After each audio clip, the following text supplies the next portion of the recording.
Hi, my name is Ajai Chari. I'm a professor of medicine and director of clinical research at the Multiple Myeloma Program at Mount Sinai, New York.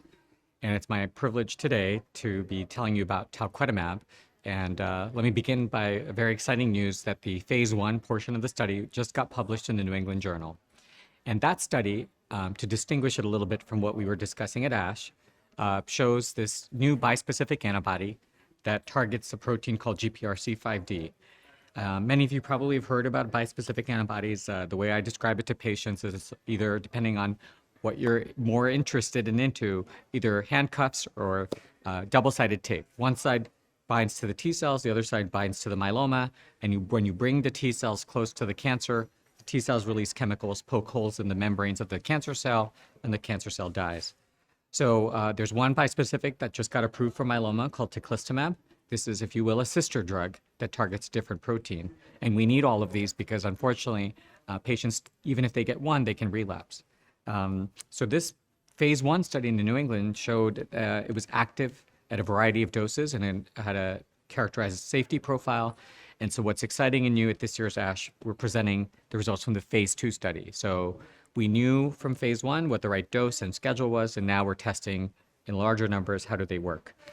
So here in this study, patients were assigned to one of three cohorts. They either got 0.4 milligrams per kilogram, so that's the dosing every week, and that was an injection in the skin, or double that dose, 0.8 every 2 weeks. And then there's a third group of patients, which is actually the unmet need in myeloma. And these are patients who had already had prior T-cell redirection therapies. That means they had prior CAR-Ts or prior bispecifics. And why is that important? That's probably the new unmet need in myeloma, right? When those treatments work, what do we do next? And so those are the patients that we were studying here, and they were also quite high risk. And about 60% were high risk in one of three ways. They either had disease outside the marrow, called extramedullary disease. They had ISS stage 3 disease, which we know can be a more aggressive feature in these T cell redirection areas. And finally, patients also had high risk genetics. They typically had had 5 lines of therapy over 6 years, and the majority of patients were heavily treated, sizable number of what we call triple class refractory and pentadrug refractory as well, which means lenalidomide, bortezomib, carfilzomib, pomalidomide, and DARA, so the big 5 drugs. And almost every patient, about 95%, they were progressing on their last line of therapy. So with this heavily treated patient population, the response rate was a very impressive 73 to 74%. And that response was maintained in patients who were triple class refractory, so the proteasome inhibitors, the IMiDs, and CD38, and also to patients who were refractory to all 5 drugs. So that's really impressive. I think we say that historically drugs were approved with a 20 to 30% response rate, and now 70 appears to be the new 20 to 30. And those responses were maintained also in ISS3, high-risk disease. So these are really important. Patients with disease out of the marrow, called extramedullary, they also had a response, but it was slightly lower, but still a very impressive 50%. So that's kind of one of the main points of this presentation at this year's ASH. That's generated a lot of interest. But we also have to talk about the safety profile, which is also very interesting. The rates of severe, what we call in clinical trials, grade 3 and 4, severe side effects are quite uncommon. The most common grade 3 and 4 were blood-related issues. And even those, low blood counts occurred in less than a third of patients. And they tended to happen early, which is nice because that means that in the future, this drug can be combined with other drugs without adding to the blood count issue. Second and huge issue, I think patients are probably aware of, one of the things that we're really concerned about with these new T-cell redirections, particularly targeting BCMA, is infections. Patients are getting significant infections, and that's what's kind of nice about this agent. In 3 different ways, you can kind of distinguish this. The rates of severe infections were quite low, about 10 to 15% compared to some of the other compounds, which have as high as 45%. Secondly, while any death is terrible, COVID deaths in particular have been an issue with other products. And here in this particular study, there were 2 patients with COVID-related deaths and none in the entire approximately 250 patients that were published in the New England. This means that we have now over 500 patients who've been treated with this drug in a very uncommon COVID-related signal, which is great. And also in the laboratory, when we give these patients these drugs, we can actually measure COVID antibodies, which means the vaccines work.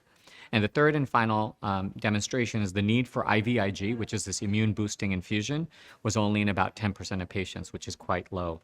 So we have favorable blood counts, favorable infection. We do have some unique side effects with this agent that are worth talking about. Because GPRC5D is expressed primarily in myeloma, and that's why this drug works and kills the myeloma, but spares a lot of the other blood counts, et cetera. But it's also expressed on tissues that have a high expression of this protein called keratin. And so that we did see skin changes, rashes, which were quite manageable, typically happened early on. Those resolved with steroids that we either applied to the skin or took by mouth. Nail-related changes, and then thirdly, the loss of taste, which we call dysgeusia. That's important, and I think we have to keep in mind that this patient population had exhausted all available therapies, but I think we can, so even though we saw these side effects, those side effects are going to be important to figure out how to handle as this agent goes up to earlier lines of therapy, where patients will have other choices. So what we found is the importance of supportive care. Shout out to the great nurses that have been involved, because we know they're on the front lines with patients doing all of the supportive care work in collaboration with the rest of the team. But one of the things that's good about it is if somebody does lose taste, we can adjust the dose and schedule of the drug, and that seems to really help. And you don't have to take my word for it, although at Mount Sinai we treated 100 patients on this study over the last 4 to 5 years. But overall in the global study, only 5% of patients came off for side effects and not for progression. So I think what this tells us in conclusion is that this is a really active drug in patients who've had a lot of prior therapies. It works in a completely new way. It's off the shelf. There's none of that waiting for a CAR T slot, waiting for your cells to be manufactured. It's ready to go.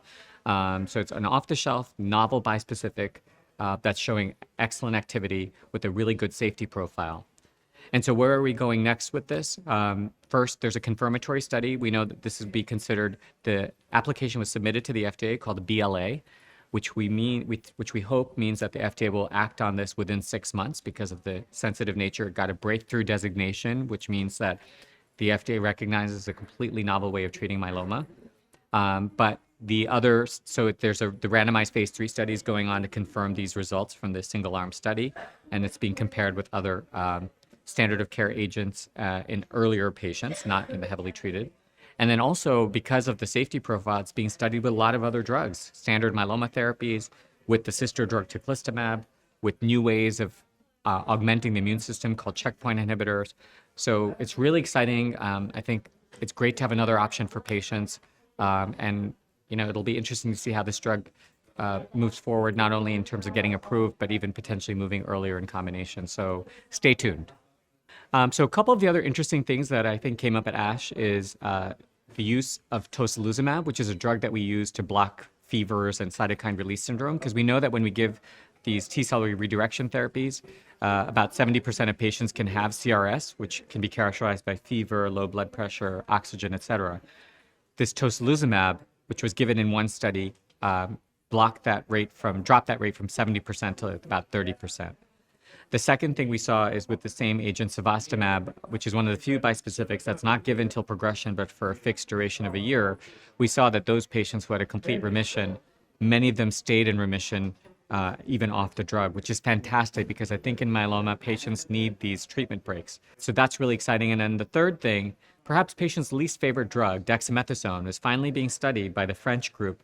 They did a really cool study where they looked at daratumumab with Revlimid or lenalidomide and compared it to Revlimid with dexamethasone. And what they found was that the patients who got Dara with Revlimid without the steroids did better. And so perhaps we don't need to torture everybody with these steroids forever, especially these frail, older patients who don't tolerate drugs well.